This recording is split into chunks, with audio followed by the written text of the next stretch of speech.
Meghan Markle was branded obsessed with U.S. politics a year before Megxit, it has been claimed. Columnist Dan Wootton claimed a courtier told him in early 2019 that royal aides suspected the royal family was just a stepping stone for the Duchess of Sussex. The source reportedly said Meghan, who is living in California with Prince Harry after quitting royal duties in 2020, was eyeing up something bigger with a move into American politics. Writing for Mail Online, Mr. Wootton cited the courtier as telling him, "I am now convinced there is something bigger going on here, an eventual plan that involves running for office in America. She's obsessed with U.S. politics. I think we're, the royal family, now just a stepping stone to something she considers far more important and attractive." Mr. Wootton added that he also has no doubt that Meghan views herself a major political figure of the future. The GB News presenter added, "After all, what's bigger than being a princess in the British royal family?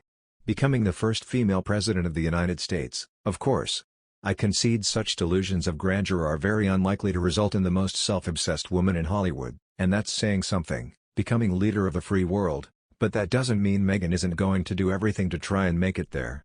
There has been ongoing speculation that the former actress could one day run for U.S. president. The Duchess's recent intervention on the U.S. abortion ruling has fueled rumors of her political ambitions. Meghan hit out at the decision by the U.S. Supreme Court last week to end constitutional protections for abortion that have been in place for nearly 50 years by overturning the landmark Roe v. Wade ruling. She made the comments in a conversation with American feminist activist Gloria Steinem and journalist Jessica Yellin published in Vogue. Meghan said, "Women are already sharing stories of how their physical safety is being put in danger. Women with resources will travel to get an abortion, those without might attempt to give themselves one at tremendous risk. What does this tell women? It tells us that our physical safety doesn't matter, and as a result that we don't matter. But we do. Women matter." Meghan warned the move is a blueprint for reversing rights including same-sex marriage and contraception access as she urged people to make their voices heard by voting in the U.S. midterm elections later this year. She said, "It feels like the tip of the iceberg and is part of why people feel so scared. We have to channel that fear into action. We can start this November in the midterms."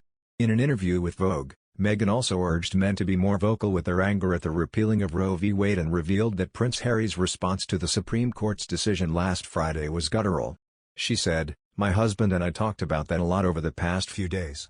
He's a feminist too, and in an intervention that will be widely perceived to be pro-Democrat," she said, "we have to channel that fear into action. We can start this November in the midterms.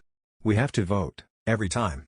Meghan and Harry are no strangers to political activism and recently hired Miranda Barbett, a former aide to former President Barack Obama who was central to his successful re-election campaign in 2012. In 2020 they were accused of violating the terms of the Megxit deal after repeatedly urging Americans to vote in the presidential elections.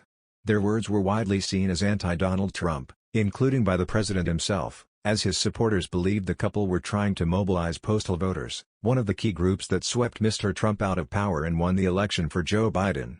Mr. Trump even promised campaign for the White House in 2024 if Meghan was joining the race. Last month Meghan also chartered a private jet to travel the 1,400 miles to Texas where she laid a bouquet of white peace roses at a memorial to the 19 children and 2 teachers slain at Robb Elementary School but has not spoken publicly about gun control. And she has recently lobbied senators on improving rights to parental leave. Meghan's political ambitions have long been talked about since she and Harry emigrated from Britain, including claims that she would seriously consider running for president if her husband dropped his royal title. And 2 years ago a friend of the Duchess told Vanity Fair magazine that one of the reasons she did not give up her American citizenship when she married into the royal family was to allow her to keep open the option of entering politics. The rumors have clearly resonated in Washington, D.C., with the President Biden's sister, Valerie, 76, recently inviting the Duchess to join the Democratic Party and saying that she would of course make a good presidential candidate.